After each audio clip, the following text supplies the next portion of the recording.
الحمد لله نحمده ونستعينه ونستغفره ونؤمن به ونتوكل عليه ونعوذ بالله من شرور أنفسنا ومن سيئات أعمالنا من يهده الله فلا مضل له ومن يضلله فلا هادي له ونشهد أن لا إله إلا الله وحده لا شريك له ونشهد أن سيدنا وسندنا ومولانا محمدا عبده ورسوله صلى الله تعالى عليه وعلى آله وأصحابه وبارك وسلم تسليما كثيرا كثيرا. أما بعد فأعوذ بالله من الشيطان الرجيم. بسم الله الرحمن الرحيم.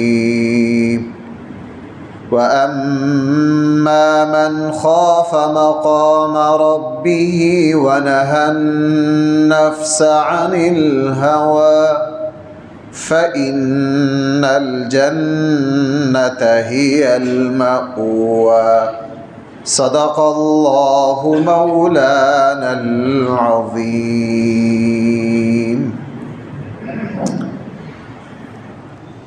محترم سامعین کرام،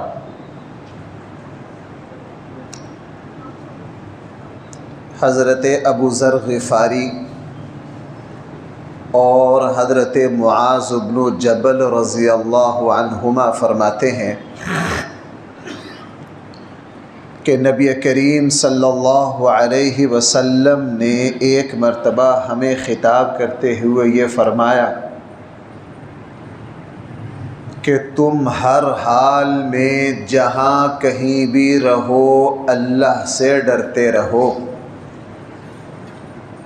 دوسری بات فرمائی، اگر کبھی گناہ ہو جائے تو گناہ کے فوراً بعد کوئی نہ کوئی نیکی کر لیا کرو.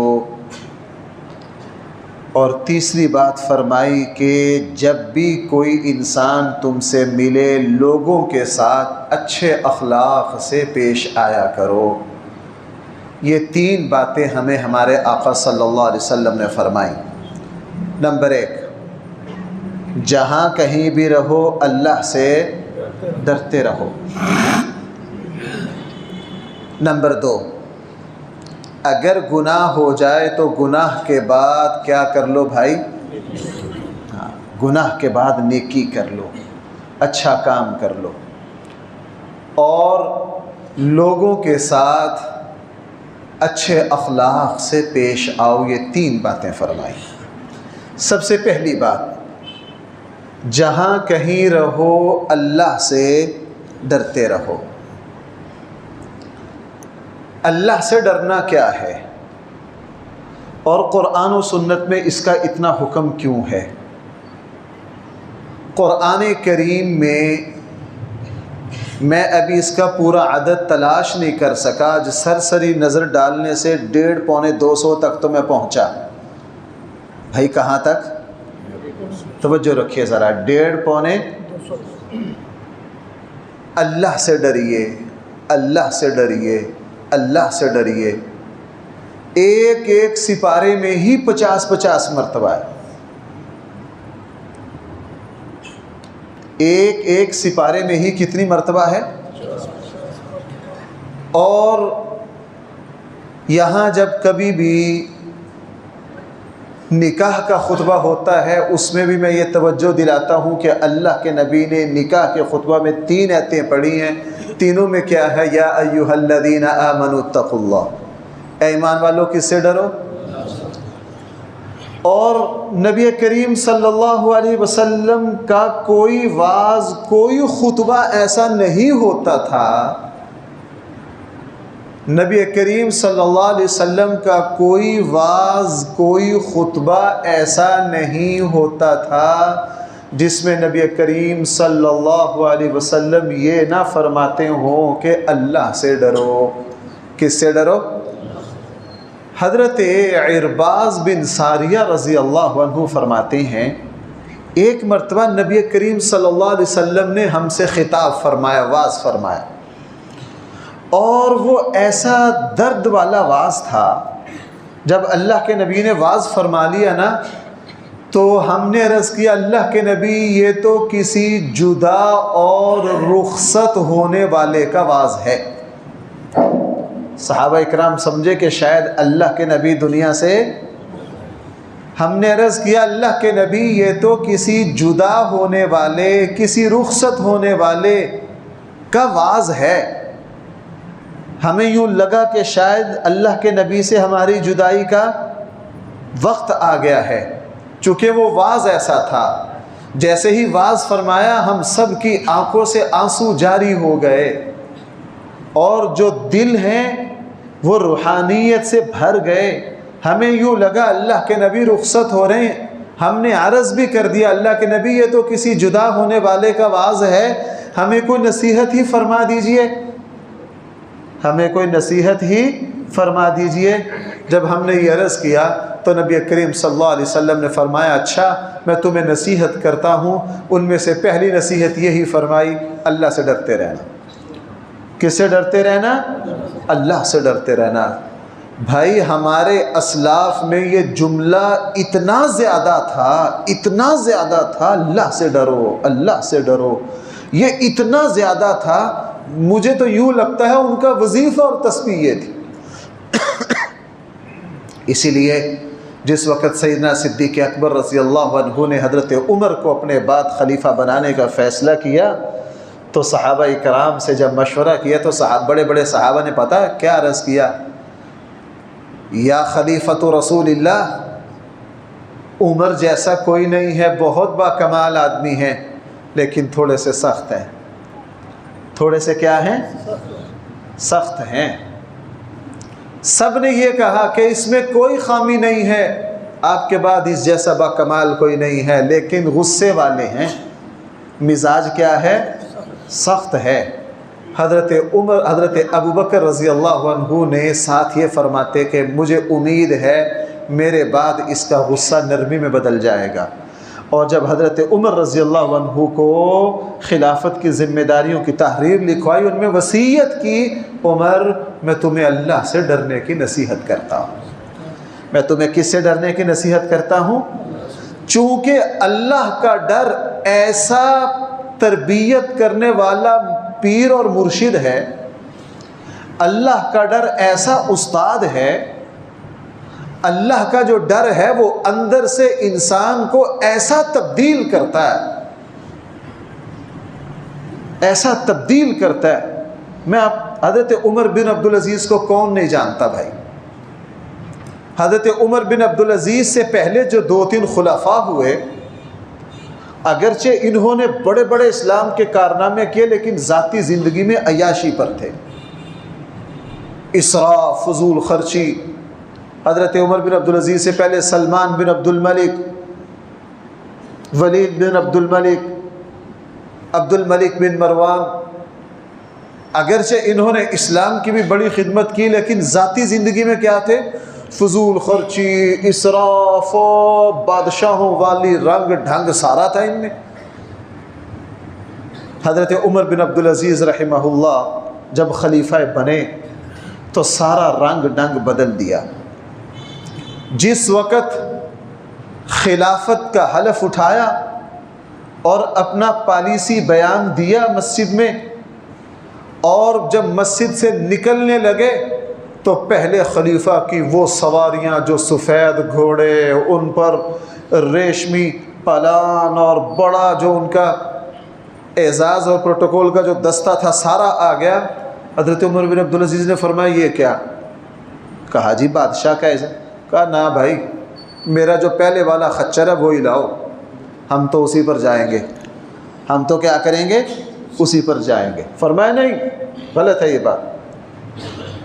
جو شاہی ٹھاٹ باٹ تھی اس کو قبول کرنے سے انکار کر دیا، اپنا وہی خچر منگوایا، خچر پر سوار ہوئے اور مزے سے گھر گئے۔ اب عجیب زندگی ہے حضرت عمر بن عبدالعزیز کی، ماشاءاللہ پڑھے لکھے مسلمان سارے جانتے ہیں۔ میں تو ایک جملہ جو اس کا تعلق میرے موضوع سے ہے، چونکہ حضرت عمر بن عبدالعزیز گھر آتے ہی بیوی بادشاہ کی بیٹی تھی، اور سوسر بھی بڑا بادشاہ رہا عبد الملک بن مروان، اور برادران نسبت بھی کیا رہے؟ بادشاہ رہے۔ اپنی بہن کو بڑا کچھ دیا، آتے ہی اپنی بیوی کو کہا تیرے پاس جتنا یہ سونے ہیرے جواہرات کا ڈھیر ہے نا، اب میرے ساتھ اس کا گزارا نہیں ہونا۔ کون سا؟ انہوں نے اپنی جیب سے دیا، شاہی خزانے سے دیا، واپس کرو۔ کیا کرو؟ سارا کچھ واپس کروا دیا۔ اب اگر میں ان کے چیدہ بھی آپ کو عجیب باتیں سناؤں تو اسی میں سارا وقت نکل جائے گا۔ ایسی عظیم الشان زندگی گزاری کہ 1400 سالوں میں امت مسلمہ اور مسلمان علماء متفق ہیں کہ خلفائے راشدین کے بعد سب سے عادلانہ جو حکومت ہے وہ کس کی ہے؟ حضرت عمر بن، اس لیے مسلمانوں میں ان کو خلیفہ عادل کہا جاتا ہے۔ 2 سالوں میں ایسے ایسے کارنامے انجام دیے۔ جب ان کا انتقال ہو گیا، حضرت عمر بن عبدالعزیز کا جب کیا ہو گیا؟ انتقال ہو گیا، تو ایک صاحب حضرت عمر بن عبدالعزیز رحمہ اللہ کی اہلیہ کے پاس آئے۔ انہیں کہا کہ حضرت عمر بن عبدالعزیز نے پیچھے سے جو رنگ ڈھنگ چلے آ رہے تھے، بھائی بندہ ذاتی زندگی میں عمل کر سکتا ہے، پیچھے سے جو چلی آ رہی ہیں نا ان کو رسم و رواج اور بادشاہوں کی جو اس کو بدلنا بڑا مشکل ہے۔ یہ صرف کہنا آسان ہے، ہم تو اپنے گھر خاندان کی نہیں بدل سکتے، ہم تو اپنے خاندان کی روایت کی مخالفت نہیں کر سکتے۔ بہرحال حضرت عمر بن عبدالعزیز رحمہ اللہ ایسی کیا خوبی تھی ان میں کہ وہ ایسی عظیم الشان حکومت کر گئے؟ تو ان کی جو زوجہ مطہرہ تھی اس نے کہا تجھے سچ بتاؤں، عمر بن عبدالعزیز نہ رات کو زیادہ نماز پڑھتے تھے، نہ زیادہ نفلی روزے رکھتے تھے، نہ زیادہ عبادت کرتے تھے، نہ زیادہ تسبیحات پڑھتے تھے۔ جس نے سوال کیا اس کو بڑی حیرت ہوئی، اچھا اس کو تو توقع تھی کہ ساری رات نماز پڑھتے ہوں گے۔ نہ زیادہ نماز پڑھتے تھے، نہ زیادہ نفلی روزے رکھتے تھے، نہ زیادہ ذکر و اذکار کرتے تھے۔ ہاں ایک بات جو میں نے ان میں دیکھی، عمر بن عبدالعزیز میں جتنا میں نے اللہ کا ڈر دیکھا میں نے کسی اور میں نہیں دیکھا۔ عمر بن عبدالعزیز رحمہ اللہ نے میں نے جتنا اللہ کا ڈر دیکھا اتنا کسی اور میں نہیں دیکھا، کسی اور میں نہیں دیکھا۔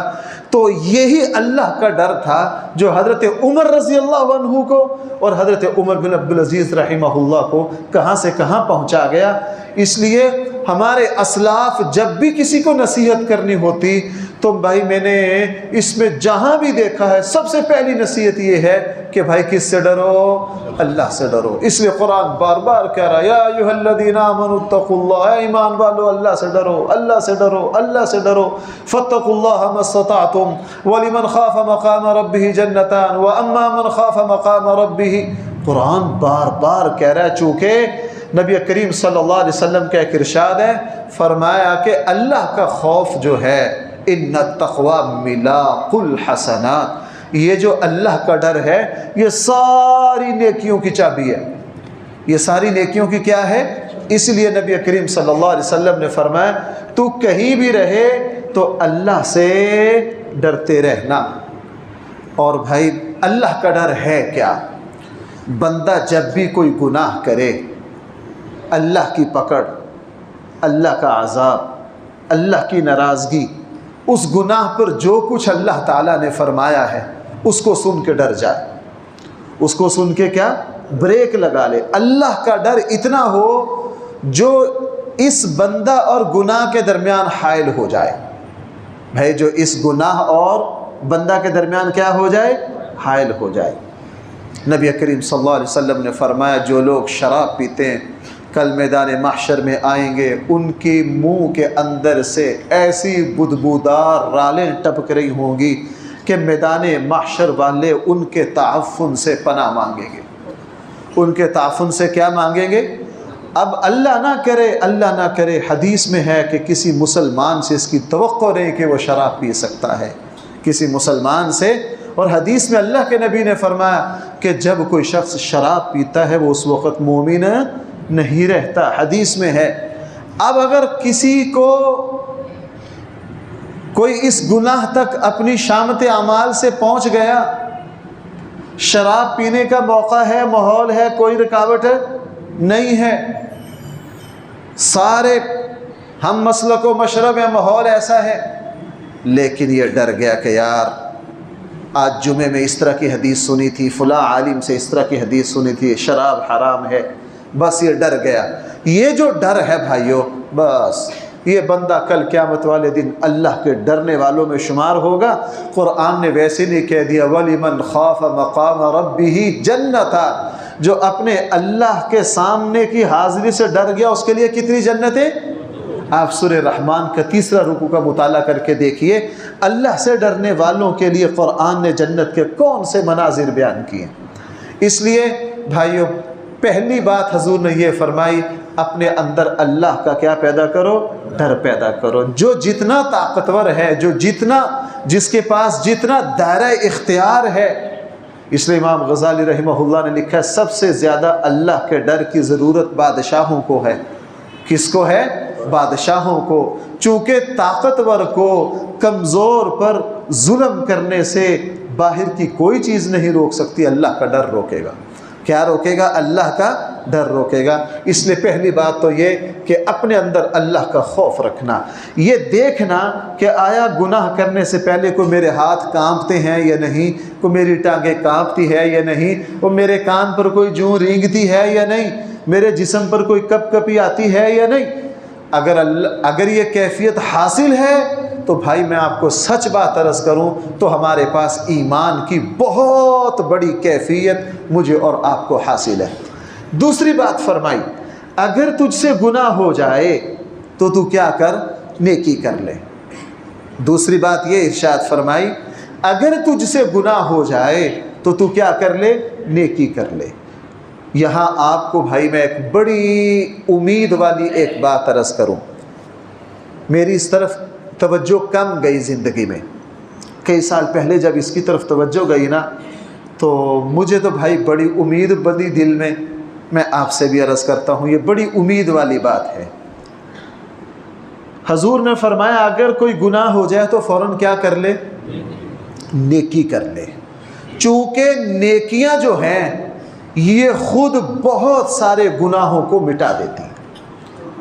نیکیاں جو ہیں یہ خود بہت سارے گناہوں کو کیا کر دیتی ہیں؟ مٹا دیتی ہیں۔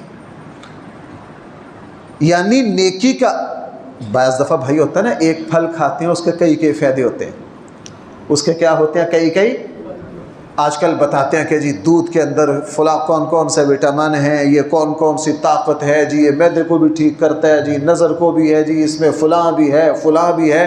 تو بھائی ایک چیز کے کئی فائدے ہوتے ہیں یا نہیں؟ بالکل اسی طرح عبادات ہے۔ نیکی کا، اچھے اعمال کی برکتوں میں سے ایک برکت یہ ہے کہ اچھے عمل نیکیوں کو مٹا دیتے ہیں۔ اچھے عمل نیکیوں کو کیا کر دیتے ہیں؟ نبی کریم صلی اللہ علیہ وسلم کی خدمت میں ایک صاحب آئے، آ کر عرض کیا اللہ کے حبیب مجھ سے گناہ ہو گیا۔ انہوں نے ناجائز طریقے سے نامحرم کو چھوا تھا۔ اللہ کے نبی بس چھونے کی حد تک رہے، زیادہ برائی میں نہیں گئے۔ اللہ کے نبی مجھ سے یہ گناہ ہوا ہے اور مجھ پر سزا جاری کر کے مجھے پاک کر دیجئے۔ اب یہاں بھی کوئی بندہ خود سے آ کے اپنے جرم کا اعتراف کر رہا ہے، اس کے دل میں اللہ کا ڈر ہے تو کر رہا ہے، اس کے دل میں اللہ کا، میں حیران جاؤں صحابہ اکرام، وہ جو صحابی ہیں جن سے زنا کی حرکت ہو گئی تھی اور اللہ کے نبی کی خدمت میں آئے اور آ کے خود مجبور کیا کہ مجھ پر سزا جاری کرو۔ آج میں بعض لوگوں کو دیکھتا ہوں وہ اس کو بڑے مزے سے بیان کرتے ہیں کہ صحابہ اکرام ان سے بھی زنا ہو جاتا تھا۔ جناب اپنے آپ کو اس کے سامنے رکھ لو، ہم تو چھوٹی سی غلطی کر کے نہیں مانتے، ان سے بڑی غلطی ہوگی، سب کے سامنے کیا کہا۔ آج کے زمانے میں بھائیوں ہم اس طرح کرتے نہیں ہیں، میری بات سنو، آج کے زمانے میں ہماری یہ تربیت میں اتنی کوتاہی آ گئی ہے، اگر کوئی اپنی غلطی کو مان لے ہم اس کو ساری زندگی معاف کرنے کے لیے تیار نہیں ہوتے۔ حالانکہ جب کوئی اپنی غلطی کو مان لے دل میں اس کا احترام بڑھ جانا چاہیے، دل میں اس کا احترام کیا ہو جانا چاہیے، بڑھ جانا چاہیے۔ اور ہم تو کوئی اعتراف کر لے توبہ توبہ توبہ، ہمارے ہاں تو اس کی معافی کا سوال ہی پیدا نہیں ہوتا۔ بہرحال تو وہ صحابی آئے، اللہ کے نبی مجھ سے، میں نے نامحرم کو چھو لیا ہے، مجھ پر سزا جاری کر دیجئے۔ جب یہ بات کہی تو رسول اللہ صلی اللہ علیہ وسلم خاموش رہے۔ حضرت عمر رضی اللہ عنہ پاس بیٹھے، حضرت عمر نے اس سے کہا بندہ خدا، جب اللہ اور اس کے رسول نے تیرے اوپر پردہ ڈالے رکھا تو بھی خاموش رہتا؟ لیکن اس صحابی کے دل میں خوف ایسا تھا، اللہ کے نبی سے پھر کہا، اللہ کے نبی خاموش رہے، اللہ کے نبی کیا رہے، خاموش رہے۔ نماز کا وقت ہو گیا، نماز پڑھی، اس نے بھی ساتھ نماز پڑھی، نماز کے بعد اس نے پھر کہا اللہ کے نبی مجھ سے یہ گناہ ہو گیا، مجھے پاک کر دیجئے۔ حضور علیہ السلام پھر خاموش رہے۔ جب وہ اٹھ کر جانے لگا، اللہ کے نبی سوچ سمجھ کر جواب دیتے تھے، کیا بھائی سمجھ رہے ہو، اللہ کے نبی سوچ سمجھ کر، جو بندہ جتنا کم علم ہوگا وہ سوال کے جواب صحیح مسلم میں ہے، یہ جری اور دلیر ہو، صحیح مسلم میں ہے۔ ہم محسوس کر لی، نماز کے بعد اس نے پھر کہا، اللہ کے نبی پھر خاموش رہے، جواب یوں دے وہ چلا گیا۔ ہمارے ساتھ تھوڑی دور گیا، فرمایا شخص کو دوبارہ بلاؤ۔ کسی نے سوال کیا، کوئی دو بندے پاس کھڑے، ہم ابھی اس کا جواب سوچ ہی رہے ہیں۔ اس نے دوبارہ بتایا کہ میں نے نامحرم کو چھوا ہے، میں نے یہ کئی سال پہلے میں فرمایا تو نے ہمارے ساتھ نماز پڑھی ہے، اس نے کہا جی، فرمایا اس نماز کی برکت سے تیرے گناہ مشکل بات معاف کر دیے۔ میں ابھی سوچ ہی رہا کہ اس کا کیا کر دیا، میرے پاس ایک صحابہ بڑے مفتی کی حیرت ہوئی، حضور نے فرمایا تم اللہ کی کتاب نہیں پڑھتے، اقیم الصلاۃ طرفی النہار، قرآن جو کہتے ہیں وہ 100% اس کے خلاف تھا۔ میں نے مسئلہ بتا کے اسے کہا یار آپ نے کیسے یہ جواب، کہنے لگا جی مجھے یوں لگتا ہے کہ جو شخص نماز کو قائم کرتے ہیں، قرآن کے کیا ہے، دن کے شروع میں جو جتنا جاہل ہوگا اس کو سوال کے جواب دینے میں اتنا ہی، ان الحسنات یذہبن السیئات آتا ہے، جو اچھائیاں ہیں وہ برائیوں کو مٹا دیتی ہیں۔ کائنات کے سب سے بڑے عالم، قرآن نے ایک بات بڑی عجیب کہی بھائی، صلی اللہ علیہ وسلم ساری دنیا کا علم اکٹھا کر لیا جائے، یہ جو ہے ان الحسنات یذہبن السیئات، یہ قرآن کریم نے 12ویں پارے میں فرمایا، سورہ ہود کے آخری رکوع میں ہے۔ اور قرآن کریم نے 5ویں پارے میں کیا فرمایا، ان تجتنبوا کبائر ما تنہون عنہ نکفر عنکم سیئاتکم۔ بھائی ذرا توجہ کرنا، مجھے تو بہت لذت آئی آج اس آیت میں، مجھے تو بہت سچ بات عرض کروں، پتہ نہیں آپ تک وہ کیفیت پہنچ سکے گی یا نہیں۔ قرآن نے کہا ان تجتنبوا کبائر ما تنہون، تمہیں جن بڑے بڑے گناہوں سے روکا گیا ہے، جو مسلمان اس سے رک جائے، جن بڑے بڑے گناہوں سے تمہیں روکا گیا ہے، جو مسلمان اس سے رک جائے، نکفر عنکم سیئاتکم، تو اللہ تعالیٰ تمہاری سیئات کو مٹا دیں گے۔ کیا کریں گے؟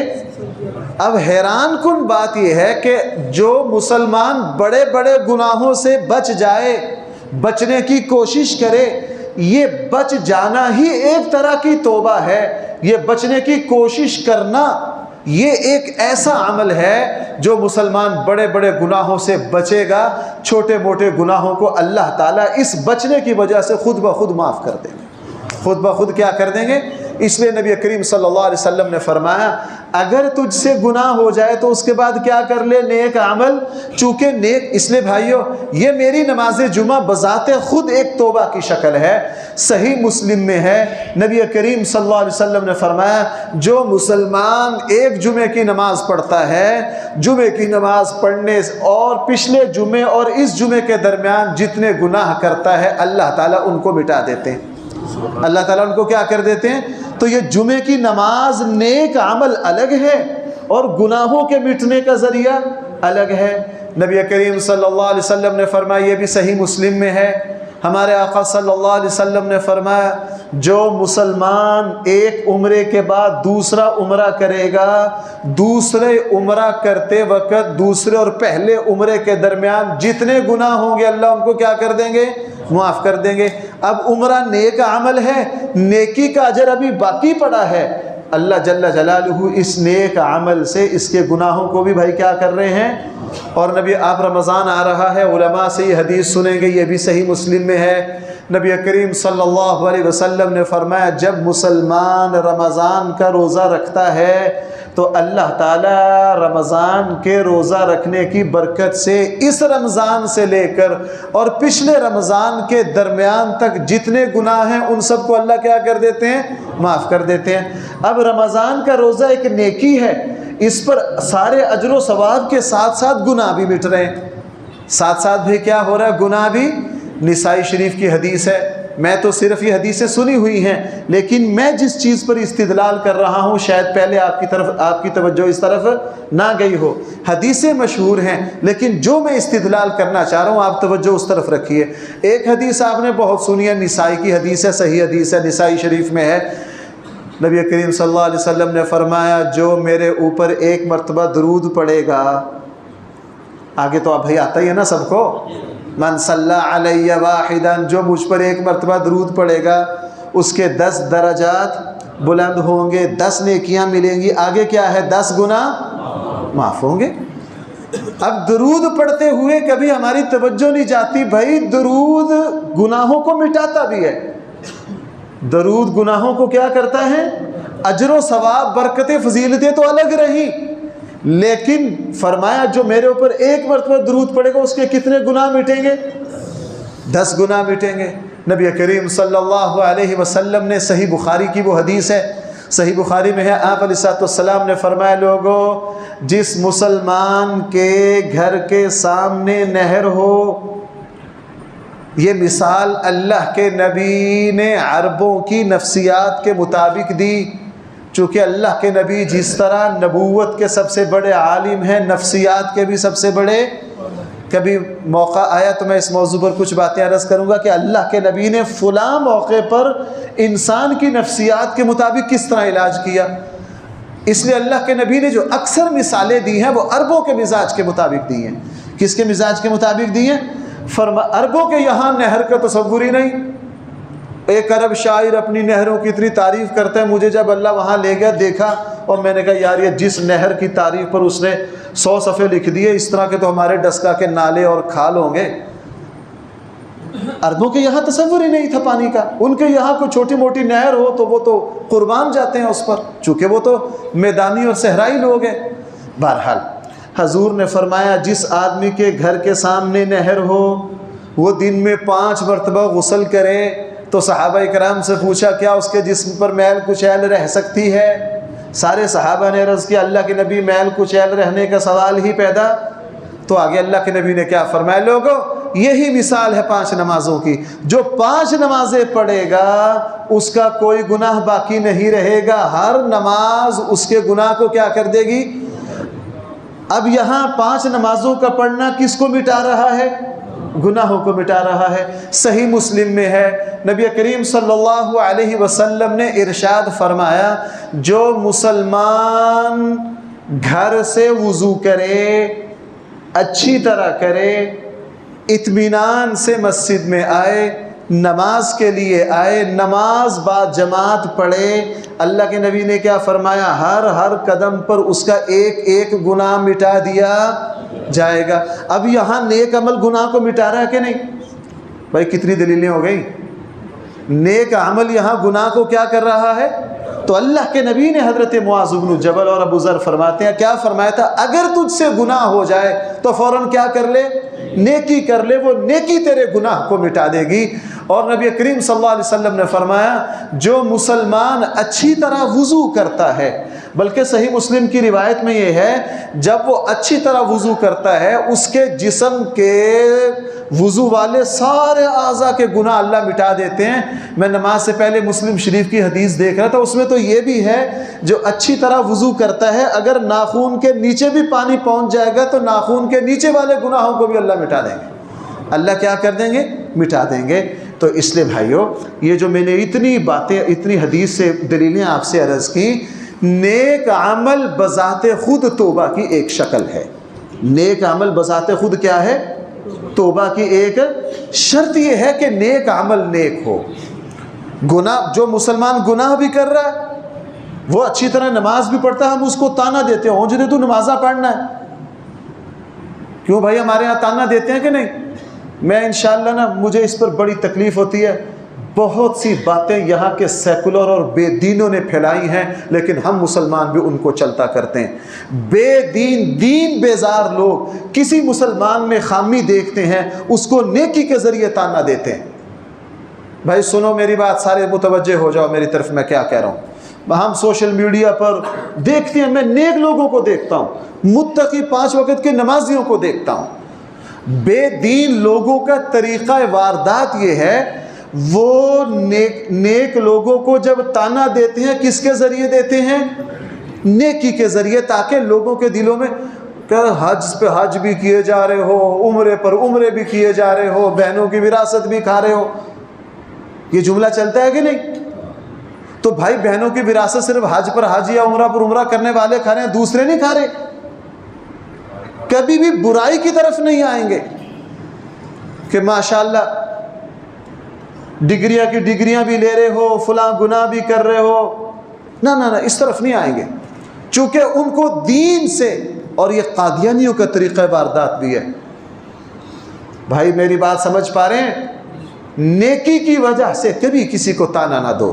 اگر کسی کو تانا دینا ہے، اسلام میں اس کی ہرگز اجازت نہیں۔ ہاں، نصیحت کا طریقہ ہے، کوئی نماز پڑھنے والا گناہ کرے، اس کو یوں کہو بھائی آپ نماز پڑھتے ہو، جو گناہ آپ کر رہے ہو، بے نمازی کا گناہ اتنا برا نہیں جتنا تیرا برا ہے، چونکہ تو نماز بھی پڑھ رہا ہے، ساتھ ساتھ گناہ بھی کر رہا ہے۔ نماز کا تقاضا ہے کہ تو یہ گناہ نہ کرے، نماز کا تقاضا ہے کہ تو یہ گناہ نہ کرے۔ اس لیے بھائیو، نیکی کا کبھی کسی کو تانا نہ دو۔ نیکی جو ہے یہ بذات خود توبہ کی ایک شکل ہے۔ اسی لیے ہم نے اپنے اسلاف کو دیکھا، جب بھی وہ کبھی کوئی تھوڑی بہت کوتاہی ہو جاتی، فوراً استغفر اللہ الذی لا الہ الا اللہ پڑھتے، فوراً لا حول ولا قوت کی عادت اب بھی بہت سے دوستوں کو ہے، لیکن ہم یہ نہیں سمجھتے۔ ہم نے اپنے بزرگوں کو دیکھا، کوئی چھوٹی سی بات ہو جائے، چھوٹی سی بات، وہ فوراً استغفر اللہ، وہ فوراً استغفر اللہ پڑھتے تھے، وہ فوراً لا حول ولا قوت الا باللہ پڑھتے تھے۔ اس لیے بھائیو، نیک عمل کی عادت ڈالنا یہ بذات خود توبہ ہے۔ کل قیامت والے دن انشاءاللہ تعالی ہماری یہ جو نیکیاں ہیں، ہمارا جو روزہ ہے، حج ہے، عمرہ ہے، یہ بہت ساری گناہوں کی معافی کا کیا بن جائے گا؟ ذریعہ بن جائے گا۔ تیسری بات، رسول اللہ صلی اللہ علیہ وسلم نے فرمایا، جب تو لوگوں سے ملا کر اچھے اخلاق سے ملا کر، کس سے ملا کر؟ اچھے اخلاق سے ملا کر۔ اور ایک صحابی نے پوچھا تھا، رسول اللہ صلی اللہ علیہ وسلم کا ایک ارشاد ہے، اللہ کے نبی نے فرمایا، مجھے خواب میں لوگوں کے عمل تلنے کا منظر دکھایا گیا۔ اس حدیث کے کچھ اجزاء صحیح بخاری میں بھی ہیں، امام مسلم نے ان کو ذکر کیا، اور غالباً ترمذی میں بھی یہ حدیث ہے۔ فرمایا کہ مجھے خواب میں لوگوں کے اعمال تلنے کا منظر دکھایا گیا، میں نے سب سے زیادہ وہ عمل جو لوگوں کو جنت میں لے جا رہے ہیں وہ 2 دیکھیں۔ بھائی ذرا متوجہ ہو، اللہ کے نبی کیا فرما رہے ہیں؟ سب سے زیادہ جنت میں نے لوگوں کے نامہ اعمال تلتے دیکھے، سب سے زیادہ جنت میں جو لوگ جا رہے ہیں ان کے پاس سب سے زیادہ کون سی نیکیاں ہیں؟ 2 نیکیاں۔ میں نے جنت میں جانے والوں کو دیکھا کہ سب سے زیادہ جنت میں وہ لوگ جا رہے ہیں جو ہر وقت اللہ سے ڈرتے ہوں۔ جو کس سے ڈرتے ہوں؟ نمبر 2، میں نے دیکھا کہ نامہ اعمال میں سب سے زیادہ وزنی بھی اور جنت میں لے جانے والا بھی دوسرا عمل جو ہے وہ اچھے اخلاق ہے۔ وہ کیا ہے؟ اچھے اخلاق ہیں۔ اور یہ حدیث میں نے آپ کو پہلے بھی سنائی ہے، ترمذی شریف کی روایت ہے، نبی کریم صلی اللہ علیہ وسلم نے صحابہ سے فرمایا، لوگوں تم ایک ایسا عمل نہ بتاؤں اگر تم وہ عمل کرو تو اس شخص سے بھی آگے نکل جاؤ جو ساری رات تہجد پڑھتا رہے۔ لوگوں تمہیں ایسا عمل نہ بتاؤں، وہ عمل کرنے والا اس شخص سے بھی آگے نکل جائے جو پورا سال نفلی روزہ رکھے۔ بھائی ہم میں سے کوئی پورا سال روزہ رکھ سکتا ہے؟ کوئی پوری رات نماز پڑھ سکتا ہے؟ اچھا مجھے یہ بتاؤ، اگر ہمیں کسی کے بارے میں پتہ چلے کہ یہ ساری رات نماز پڑھتا ہے اور یہ سارا سال روزہ رکھتا ہے تو ہمارے دل میں اس کا کتنا احترام پیدا ہوگا؟ ہماری نظر میں یہ کتنی بڑی نیکی ہے۔ ہم میں سے کوئی ساری رات نہ نماز پڑھ سکتا اور ہم میں سے نہ کوئی پورا سال نفلی روزہ۔ اللہ کے حبیب کیا فرما رہے ہیں صحابہ سے، لوگوں ایک ایسا عمل ہے وہ کرنے والا ساری رات نماز پڑھنے والے اور پورا سال روزہ رکھنے والے سے آگے نکل جائے گا۔ صحابہ اکرام نے تو شوق سے پوچھا، اللہ کے نبی وہ کون سا عمل ہے؟ فرمایا کہ اچھے اخلاق والا پورے سال نفلی روزہ رکھنے اور ساری رات عبادت کرنے والے سے آگے نکل جائے گا۔ بھائی سمجھ رہے ہیں میری بات؟ ہم ان چیزوں کو اہمیت ہی نہیں دیتے۔ ہم ان چیزوں کو، اب اچھے اخلاق کیا ہیں؟ میں نے کئی مرتبہ اچھے اخلاق کی تعریف آپ سے عرض کی ہے۔ اہل علم کے یہاں ایک بڑی علمی بحث ہے کہ اچھے اخلاق کس کو کہتے ہیں۔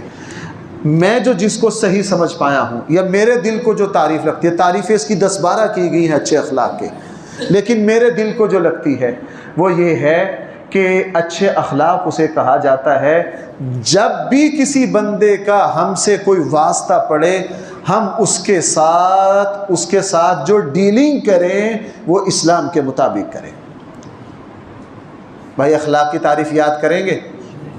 اچھے اخلاق کیا ہے؟ جب بھی کسی انسان کا ہم سے واسطہ پڑے، ہم اس کے ساتھ معاملات کس طرح کریں؟ اسلام کے مطابق کریں۔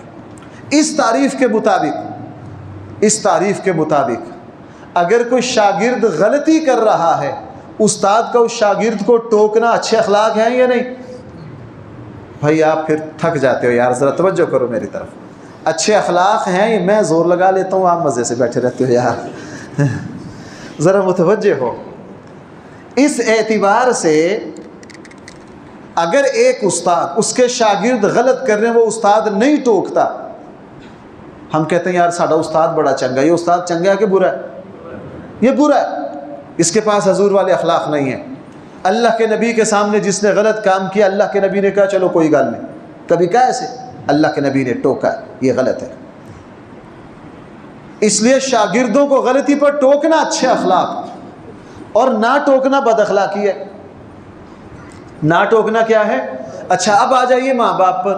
ماں باپ اگر کوئی اونچ نیچ کر دیں تو چشم پوشی کرنا، زبان کو بند رکھنا، نہ ٹوکنا اچھے اخلاق ہے۔ یہاں ٹوکنا اخلاق نہیں ہے،